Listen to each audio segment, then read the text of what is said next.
그래서 여기서 단기적인 재무 의사 결정에서는 우리가 주기적으로 매출 채권에 대한 것은 받아야 되고 매입 채무에 대해서는 대금 결제를 해야 되는데 외상으로 물건 산 것에 대해서 대금 결제를 위해서 얼마만큼의 현금과 얼마만큼의 예금을 보유해야 하는가, 이런 문제가 첫 번째 문제고요. 두 번째는 원재료의 적정 주문 규모는 얼마인가.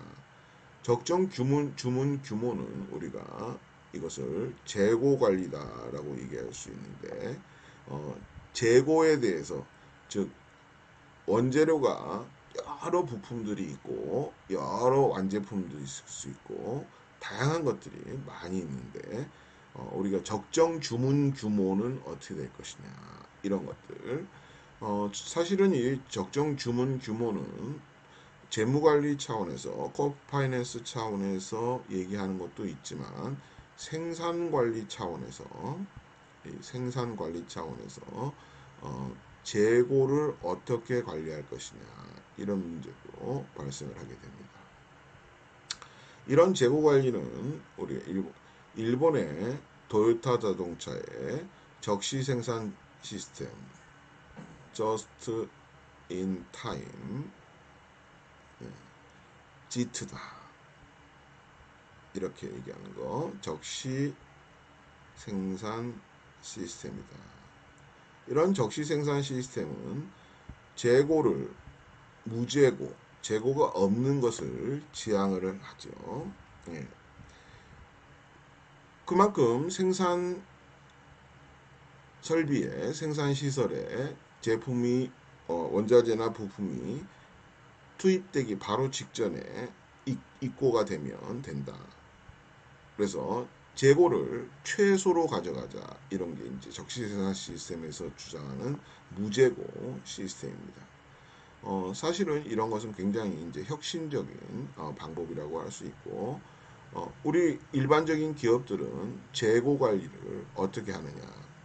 재고가 없으면 물건을 만들 수도 없죠. 여기서는 원재료나 부품이나 또 물건을 만드는 과정 중에 있는 것, 뭐 제공품 관리, 제품 관리, 이런 것들 다 여기에서 포함이 됩니다. 재고 관리는.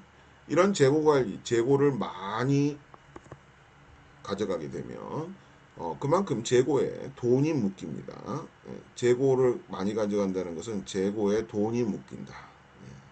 돈이 묶이게 되고 그 재고 관리에 대해서는 수익성이 낮죠. 재고.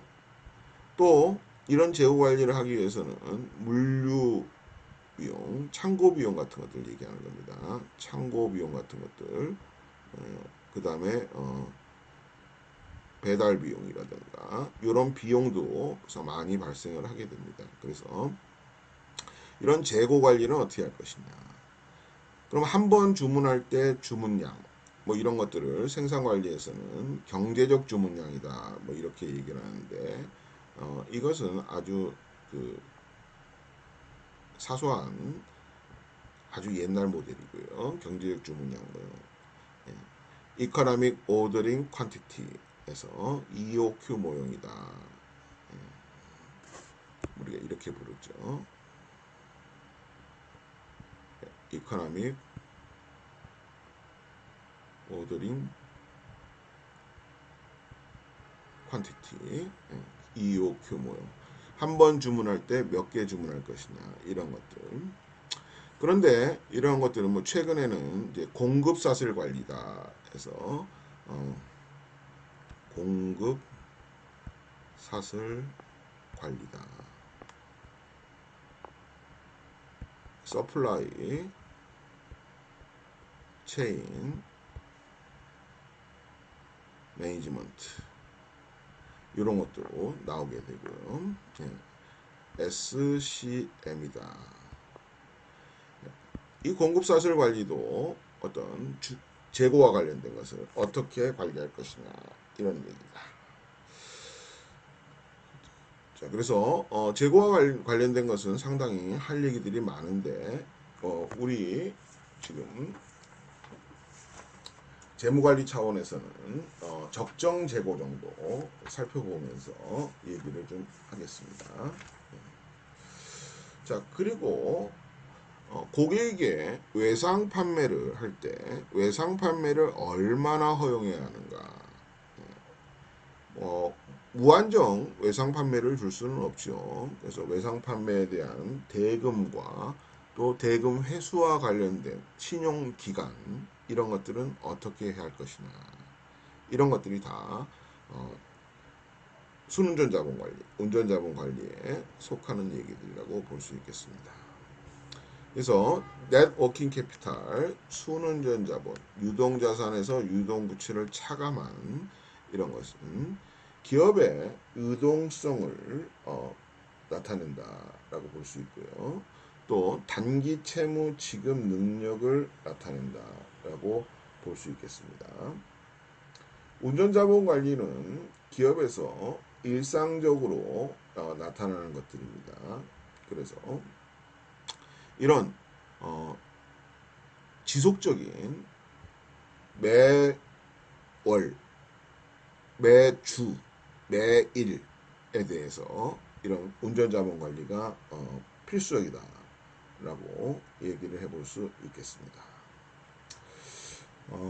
369페이지에 재무산책에 운전자본 관리의 중요성에서 나오고 있는데 운전자본 관리는 일상적이고 반복적으로 이루어진다. 그래서 의사결정의 많은 부분이 하위 경영층에 위임이 된다. 실무 경영층 쪽에 해당하겠죠. 그래서 중요성이 낮게 인식이 되지만 특히 중소기업이나 이런 데들은 운전자본 관리를 제대로 못함에 의해서 부도로 연결될 수가 있다.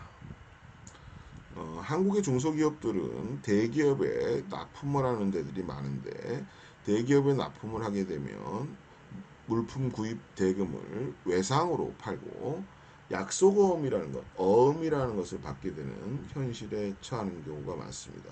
그래서 이런 어음이 보통 1개월짜리면 좋은데 즉 1개월 후에 어음을 통해서 자금을 회수할 수 있으면 좋은데 3개월, 6개월짜리로 준다 그러면 중소기업은 굉장히 자금 압박에 시달리게 됩니다.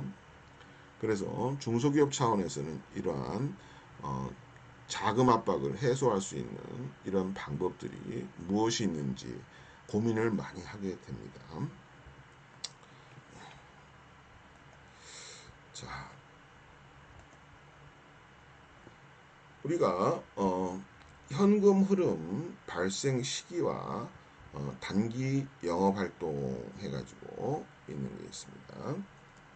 자, 여기서 우리가 한번 살펴보면 물건을 일단은 원재료를 구입을 한다.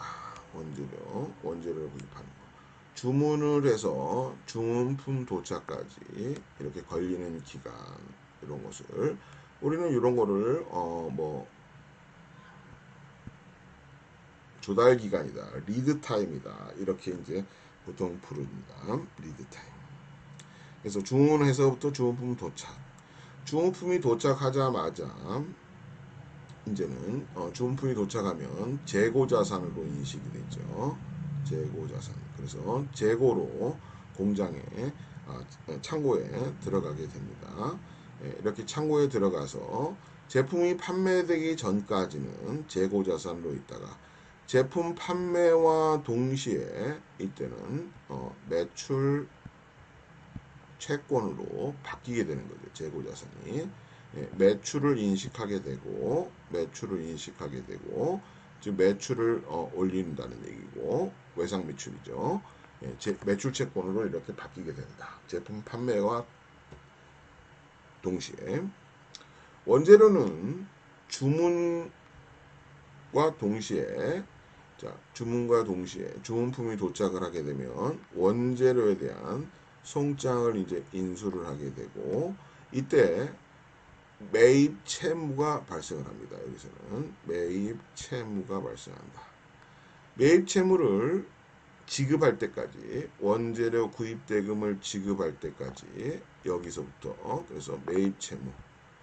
매입 채무를 이제 현금으로 줘야만 매입 채무가 없어지는 거죠. 이 점에서. 그래서 매입 채무 지급 기간이다. 주문해서 주문품이 도착하면 매입 채무가 재고 자산이 들어옴과 동시에 매입 채무가 발생을 하고, 매입 채무를 지급할 때까지 매입 채무 지급 기간이 발생을 하게 된다. 자, 그래서 재고 기간이라는 개념, 창고에 도착해서 판매되기 직전까지 매입 채무 지급 기간이라는 개념, 이렇게 나오게 되고요.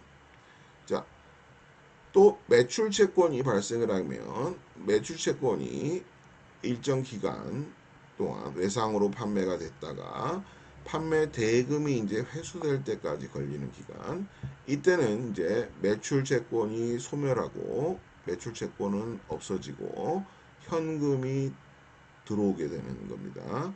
그래서 판매 대금이 이제 회수가 됩니다. 그래서 매출 채권 회수 기간.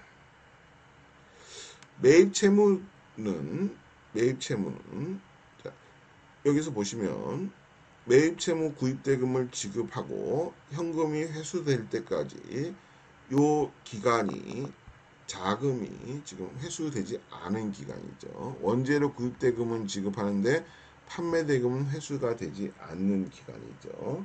그래서 우리가 재고 기간하고 매출 채권 회수 기간을 더해서 영업 주기라고 부르고요. 이 영업 주기에서 매입 채무 지급 기간을 차감하게 되면 이것을 현금 주기라고 부르게 됩니다.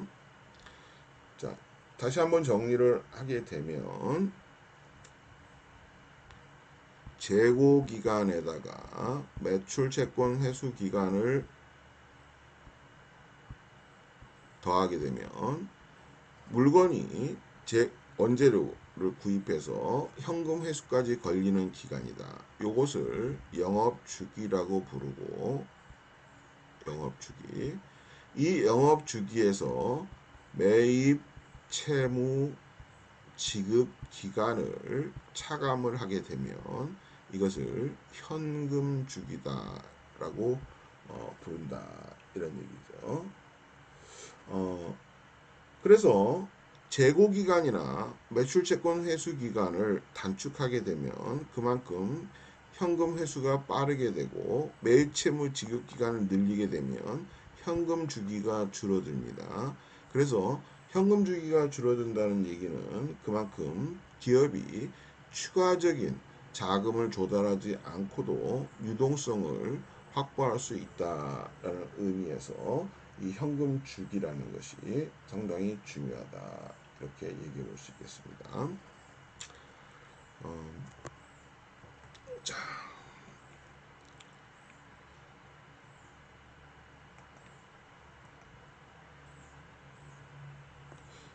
자, 다시 한번 정리를 하게 되면 영업주기, 오퍼레이팅 사이클이다 해서 이 영업주기는 재고 기간에다가 매출 채권 회수 기간을 더하는 것인데, 앞에서 우리 재고 기간이라는 것은 365 나누기 재고 자산 회전율로 계산을 할 수 있습니다.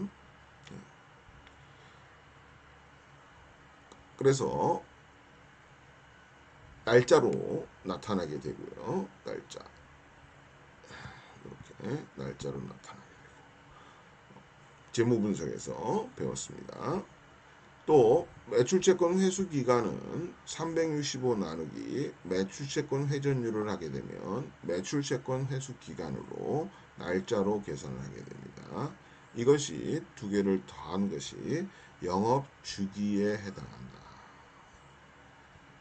그 다음에 매입채무 지급기간, 매입채무 지급기간 혹은 신용기간, 매입 채무 지급 기간 혹은 신용 기간. 영업 주기에서 매입 채무에 대한 지급 기간, 신용 기간을 빼게 되면 요것이 현금 주기다. 매입 채무 신용 기간, 지급 기간은 365 나누기 매입 채무 회전율이다. 매입 채무 회전율. 이렇게 볼 수 있겠습니다. 현금 유출, 즉 원재료 구입 대금 지급 시점과 제품 판매 대금 회수 시점이 서로 차이가 있다. 그 차이에 해당하는 것이 현금 주기에 해당하는 거죠. 그래서 이게 서로 틀리더라. 따라서 운전자본이 필요하게 되더라. 운전자본. 이런 운전자본을 어떻게 관리할 것이냐. 이게 우리가 지금 얘기하는 운전자본 관리다. 재고기간이 줄어들거나 매출채권 회수기간이 줄어들게 되면 전체 영업주기가 줄어들게 되고요. 이 영업주기가 줄어들고 매입채무 지급기간, 매입채무 신용기간이 늘어나게 되면 영업주기는 줄어드는데 매입채무 신용기간은 늘어납니다. 그럼 현금주기가 짧아지죠. 그래서 현금주기가 짧아지게 되면 그만큼 추가적인 자금 조달을 하지 않고도 추가적인 자금 조달을 하지 않고도 자금 관리를 충분히 할 수 있겠다. 이렇게 얘기해 볼 수 있겠습니다. 자, 예제 10-1번 영업주기와 현금주기. 희망주의 재무자료는 다음과 같다. 단위가 10,000원이었습니다. 2000X1년도와 2000X2년도에 매출채권 금액이 1억 원과 1억 2천, 재고자산 1억 4천, 1억 6천, 매입채무 6천, 8천, 매출액 11억, 12억, 매출원가 8억, 8억 4천 이렇게 나왔습니다. 자, 이상의 자료를 이용하여 다음의 물음에 답하라. 자, 희망주의 재고기간은 희망주의 매출채권 회수기간과 매입채무 지급기간은 희망주의 영업주기와 현금주기는 이렇게 다 계산하는 것을 물어봤습니다. 자, 여기서 2000X1년도와 X2년도가 나왔으니까 매출채권과 재고자산, 매입채무 이것은 연평균의 개념으로 해서 계산을 해야 될 것 같고 해야 되고 여기 매출액과 매출원가는 그대로 쓰셔도 되겠습니다. 자, 먼저 희망주의 재고기간을 계산하기 위해서 재고자산 회전율을 한번 계산해 보겠습니다.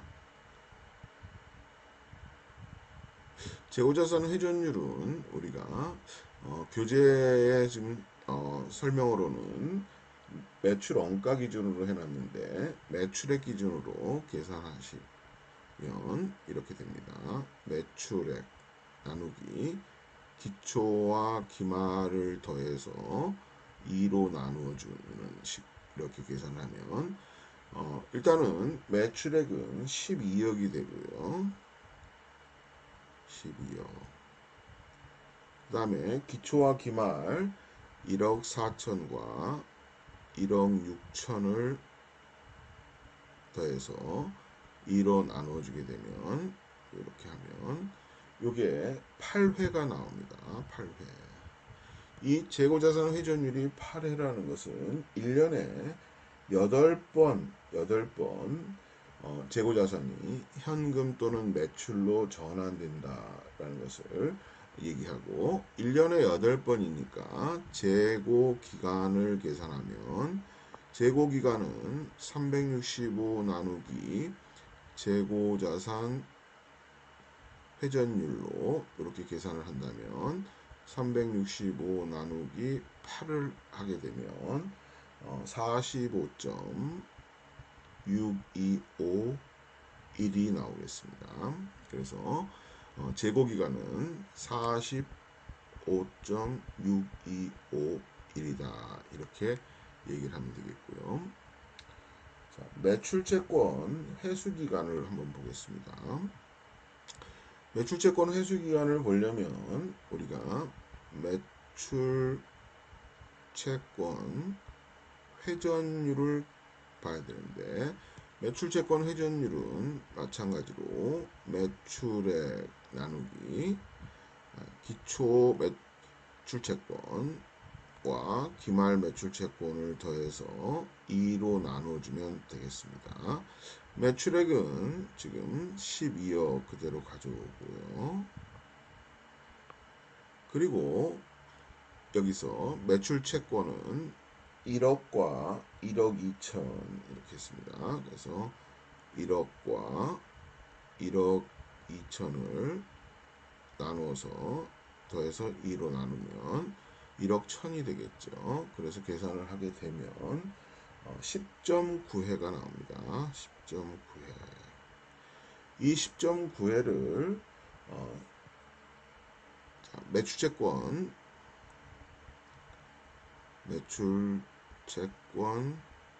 회수 기간을 계산하려면 365 나누기 매출채권 회전율을 계산하게 되면 이렇게 하게 되면 365 나누기 10.9회 이렇게 하게 되면 33.5일이 나오겠습니다. 33.5일. 그래서 매출채권 회수기간은 33.5일이다. 이렇게 보시면 되겠고, 자, 여기서 다시 위에 걸 좀 지우고, 자, 매입 채무 지급기간 했습니다. 매입 채무 지급기간은 매입 채무 회전율을 계산해야 되는데, 매입 채무 회전율.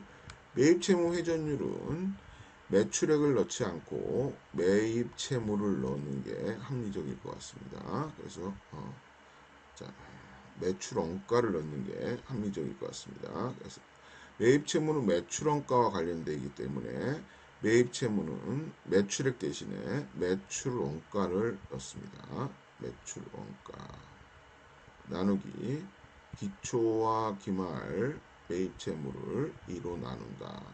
그래서 매출 원가가 지금 8억 4천이 나와 있습니다. 84000 나누기 그 다음에 매입 채무는 6천과 8천 나누기 2에서 계산하게 되면 이렇게 계산하면 12회가 나오겠습니다. 12회. 자, 이 12회를 우리가 매입 채무 지급 기간을 계산하려고 하면 365 나누기 매입 채무 회전율을 계산하면 된다. 이렇게 계산하면 365 나누기 12회 이렇게 계산합니다. 네, 이렇게 하면 30.4일이 나오겠습니다. 30.4일. 자, 그래서 매입 채무 지급 기간은 30.4일 이렇게 되겠고요. 우리가 영업 주기는 영업 주기라는 것은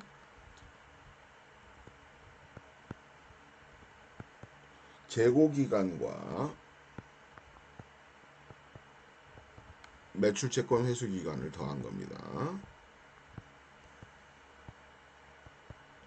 이렇게 계산해 보면 45.625일 더하기 매출채권 회수 기간 33.5일 이렇게 더하게 되면 계산을 해 보면 79.125 5일 이렇게 되겠습니다. 약 1년에 4번 반 정도 영업 주기가 돌아가는 거겠죠. 네, 이렇게 보시고 그리고 현금 주기는 요거는 영업 주기에서 매입 채무 지급 기간을 차감합니다. 그래서 영업 주기를 계산해 보시면 영업 주기는 79.125에서 빼기 매입 채무 지급 기간 30.42를 차감하면 이렇게 하면 48.7251이 있습니다.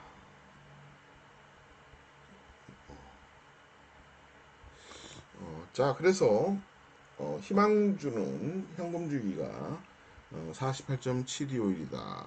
즉 현금 유출, 매입 채무 지급과 관련된 현금 유출과 매출 채권 회수와 관련된 현금 유입 사이에 약 48.7251의 간격이 존재한다. 이렇게 얘기해 볼 수 있겠습니다.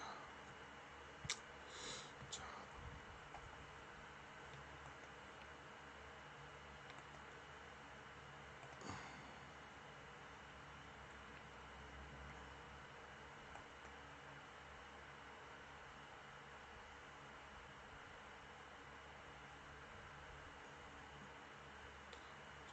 단기 재무정책의 구분했습니다. 단기 재무정책 보기 전에 우리 교재 373페이지에 보시면 뉴스 속 재무에서 외상 매출과 재고 급증 직격탄 기업 이익 내도 손에 쥐는 돈이 없다라는 2019년 기사인데 좀 되긴 했지만 한번 읽어보시길 바라겠습니다. 네. 결국은 이 얘기는 기업의 영업활동을 해도 외상 매출이 많아지고 재고가 급증해서 앞에서 언급했던 기업 내에 현금이 들어오지 않는, 그래서 현금 흐름이 악화되고 있다. 그래서 이렇게 현금 흐름이 악화될 때는 현금 흐름을 확보할 수 있는 방법들, 최대한 현금 지급을 미루고 현금 유입을 재촉하는 이런 식으로 해야 되겠다. 그래서 흑자도산이 나는 것을 막아야 되겠다. 이런 내용이 되겠습니다. 단기 재무 정책에서는 여기에서는 우리가 크게 보수적인 것과 공격적인 단기 재무 정책을 얘기해 볼 수 있겠습니다. 보수적이라는 것은 매출액 대비해서 유동자산의 비율이 일정하게 유지되는 것이 좋은데, 그래서 이렇게 일정하게 매출액 대비해서 유동자산의 비율이 일정하게 유지되는 것이 좋은데, 보수적인 것은 이 비율을 좀 높게 가져간다. 아무래도 이 비율을 좀 높게 가져가면 수익성은 좀 떨어지겠죠. 그래서 수익성은 떨어지고 유동성은 올라가는 것이 보수적인 단기 재무 정책이고요. 공격적인 것은 매출액 대비 유동자산의 비율을 좀 낮게 가져가는 것이다. 낮게 가져간다.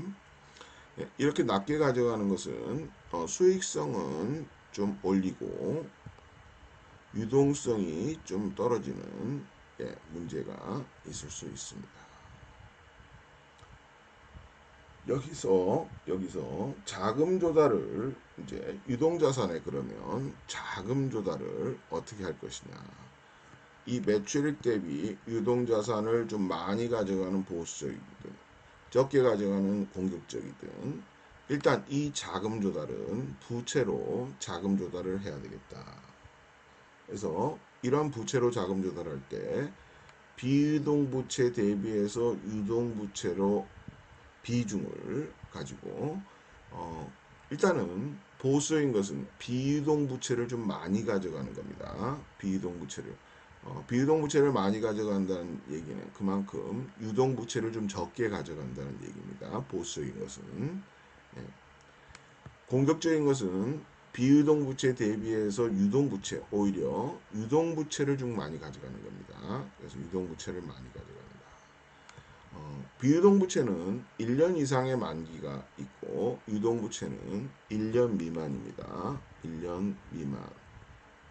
비유동부채는 1년 이상이죠.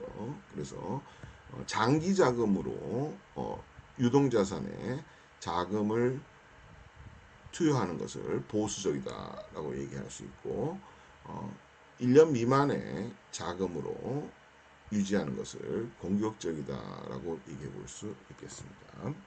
그래서 뭘 가지고 이제 할 것이냐 그것을 우리 얘기합니다. 여기서 유동자산의 투자 규모를 한번 살펴보겠습니다. 자, 유동자산의 투자 규모, 유동자산으로 인해서 발생되는 비용을 한번 고려해 봐야 되겠다. 유동자산으로 인한 비용 중에서 캐링 코스트에서 유지 비용이 있다. 유지 비용은 유동자산의 경제적 가치를 보존하기 위해서 지출하는 비용이다. 재고의 창고 보관 비용들과 같이 상대적으로 수익성이 높은 비유동자산에 대한 포기를 해야 되기 때문에 발생하는 손실, 이것을 기회비용의 개념인데 이 손실로 유지비용은 구성이 된다. 그래서 유동자산을 많이 가져가면 가져갈수록 유지비용은 증가를 하고요.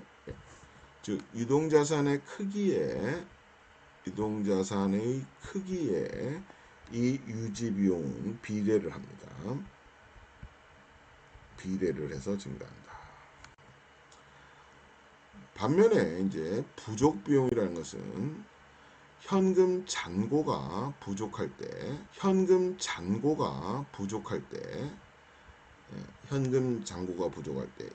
확보를 위해서 지출하는 추가적 거래 비용. 현금이 부족하면 긴급하게 유가증권을 매각하거나 현금을 차입을 하면서 급하게 자금을 차입하고 매각을 하게 되면 발생하는 어떤 추가적 비용 같은 것들이 있습니다. 이자를 조금 더 줘야 한다든가 헐값에 매각을 해야 한다든가 이런 추가적 거래 비용이 발생할 수가 있습니다. 그 다음에 외상 매출을 축소함에 따라서 현금 매출을 증가시키고 외상 매출을 축소함에 따라서 매출이 감소되는 부분이 있을 수 있습니다. 그래서 매출 감소와 관련된 손실 이런 것들이 발생할 수 있고 그리고 재고 부족으로 인해서 재고를 적게 가져가면 재고 부족으로 인한 기회비용 즉 재고 부족으로 인해서 판매 기회 고객들이 제품을 찾을 때 판매를 하지 못하는 경우가 있죠. 예. 의류회사들 같은 경우 보면 사이즈 크기가 의류회사 의류 매장에 가서 옷 크기를 찾는데 그 크기는 지금 재고가 없습니다 라고 하는 경우가 많죠. 그러면 다른 색깔의 옷을 사든가 이렇게 해야 되는데 안 사는 경우가 일반적이죠. 자기 취향에 맞지 않는 색깔 이런 것은 사지 않는 경우가 일반적입니다. 그래서 이런 재고 부족으로 인한 판매 기회의 상실 이런 것들이 결국 기회비용으로 되겠습니다. 또 이로 인해서 고객으로부터의 어떤 신용저하, 생산 계획의 차질 등에 따른 어떤 비용 이런 것들이 부족 비용이 되겠다. 이런 부족 비용은 유동자산의 크기와 반비례 관계에 있게 됩니다. 반비례. 그래서 유동자산의 크기를 늘리게 되면 유지 비용은 증가하고 부족 비용은 감소를 합니다. 거꾸로 유동자산의 크기를 줄이게 되면 유지 비용은 감소하지만 부족 비용은 증가를 하게 되죠. 이 적전선상에서 유지 비용과 부족 비용을 합친 그러면 토탈 코스트 총 비용이 될 텐데 이 총 비용을 최저로 만드는 이러한 유동자산의 적정 크기가 있지 않겠느냐. 적정 크기. 이것에 대해 이렇게 적정 크기에 맞추어서 유동자산을 관리를 하자라는 것이 지금 우리가 유동자산으로 인한 유동자산의 투자 규모에 대해서 언급하는 내용입니다. 자, 그래서 그림은 아까 앞에서도 얘기했다시피 유동자산의 크기와 크기, 규모, 그리고 크기가 커질수록 유지 비용은 증가합니다. 이 빨간색으로 이렇게 증가하더라. 부족 비용은 감소를 합니다. 이렇게 감소하더라. 그래서 총 비용은 이렇게 되는데 이 두 개를 합친 겁니다. 유지 비용과 부족 비용을 총 비용은 유지 비용 더하기 부족 비용 이렇게 해서 총 비용이 최저가 되는 이런 선이 있을 것이다. 이거죠. 그래서 이 점에서 유동자산의 크기를 결정하자 이런 얘기고요. 지금 여기서 유동자산의 수준을 얘기하는 것 중에서 CAC라고 되어 있는 부분이 있고 CAA라고 되어 있는 부분이 있습니다. CAA라고 되어 있는 부분은 즉 공격적인 재무정책을 수립할 때 공격적일 때 유동자산의 최적 규모의 크기는 이 점이 되겠고요. 보수적으로 우리가 바라봤을 때는 CAC 이 점이 되겠습니다. 그래서 공격적이냐 보수적이냐에 따라서 부족 비용과 유지 비용을 합한 총 비용을 최소화하는 점에서 유동자산의 최적 규모를 결정하자라는 것이 이 단기재무정책에 지금 나와 있습니다.